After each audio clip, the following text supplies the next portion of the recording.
Already சொல்லியிருந்தோம் கொல்லிமலை தேனை தான் நெக்ஸ்ட் ப்ராடக்டாக நம்ம லான்ச் பண்ண போகிறோன்னு.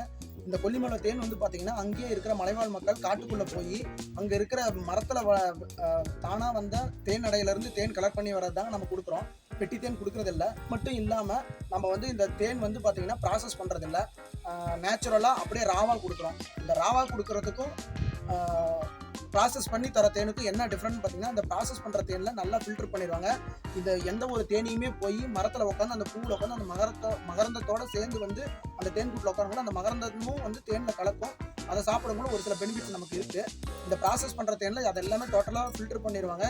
அது மட்டும் இல்லாமல் லைட்டாக சூடு பண்ணுவாங்க. சூடு பண்ணக்குள்ள அதில் இருக்கிற சத்துக்கள், சின்ன சின்ன சத்துக்கள், அது எதுக்காக சூடு பண்ணுறாங்கன்னா, இப்போ நம்ம ராவாக இருக்கிற தேன் வந்து ஒரு 1 இயர் 2 இயர்ஸ் கழிச்சு லைட்டாக புளிப்புத்தன்மை ஏற்படும்.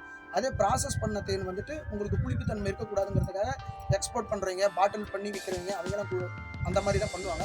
நாம் வந்து ராவாக தான் கொடுக்குறோம். பார்த்தீங்கன்னா உங்களுக்கு பாட்டிலில் பார்த்தீங்கன்னா தெரியுங்க பாருங்கள், அந்த மகரந்தம், அந்த தேன் அடை பிழிகிறது அதெல்லாமே. நீங்கள் தேன் ஒரிஜினல் தேனுனா இந்த மாதிரி மேலே வந்து உங்களுக்கு ஆடை கட்டும். அப்படி ஆடை கட்டுனா தான் உங்களுக்கு வந்து ஒரிஜினல் தேன். நீங்களே வந்து இப்போ நாங்கள் உங்களுக்கு அனுப்பணும்னா ஒரு 2 வீக்ஸ் அப்படியே நீங்கள் வச்சுருந்தீங்கன்னா உங்களுக்கு மேலே ஆடை கட்டும். அதே நீங்கள் ஃபேக் ஹனி பற்றி நம்ம போக போகிறதில்ல. ஃபேக் ஹனி பற்றி ஒரே ஒரு விஷயம் தான், ஃபேக் ஹனினா உங்களுக்கு கீழே வந்து அந்த சக்கரை பாகம் எதாவது இருந்தாலும் கீழே கட்டும். பட் ஆனால் ஒரிஜினல் தேன் வந்து மேலே தான் ஆடை கட்டும். அதுவும் வந்து அந்த மகரந்தம் ப்ளஸ் அந்த தேனோட புளிரலையும் அந்த தேனோடையோட அந்த மெழுகுத்தன்மை அதெல்லாம் சேர்ந்து தான் மேலே ஆடை கட்டும். அப்படி மேலே ஆடை கட்டுறது தான் உங்களுக்கு ஒரிஜினல் தேன். ஒரு சில பேர் நம்மக்கிட்ட தேனை வாங்கிட்டு லிக்விடாக இருக்குதுன்னு கேட்குறீங்க. அது ஏன் அப்படின்னா, இந்த தேனை பாருங்கள், உங்களுக்கு லிக்விடாக தெரியுதுங்களா?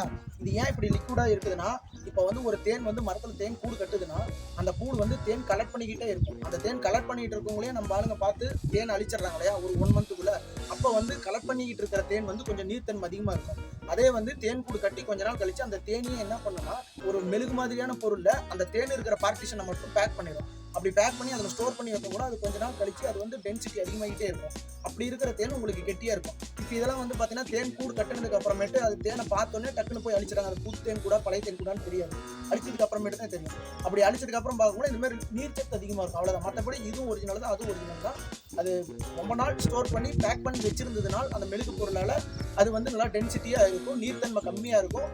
அது வந்து கொஞ்ச நாள் சேர்த்து ஒரு 1 இயர் 2 இயர் ஆனாலும் அது இன்னும் கொஞ்சம் நல்லா இருக்கும்னு வச்சுக்கோங்களேன். இது கெட்டு போகாமல் இருக்கும். இந்த நீர்த்தன்மையாக இருக்கிறது, அதாவது புது தேனை வந்து லிக்விடாக இருக்கும், நீர்த்தன்மை அதிகமாக இருக்கும். அதை வந்து பார்த்தீங்கன்னா கொஞ்சம் சீக்கிரம் நம்ம யூஸ் பண்ணிக்கணும். உங்களுக்கும் இந்த மாதிரி கொல்லிமலையிலேருந்து எடுத்த தேன் வேணும்னா எங்களை கீழே தெரியிற வாட்ஸ்அப் நம்பருக்கு கான்டாக்ட் பண்ணுங்கள். நாங்களே உங்களுக்கு தேங்க்யூ.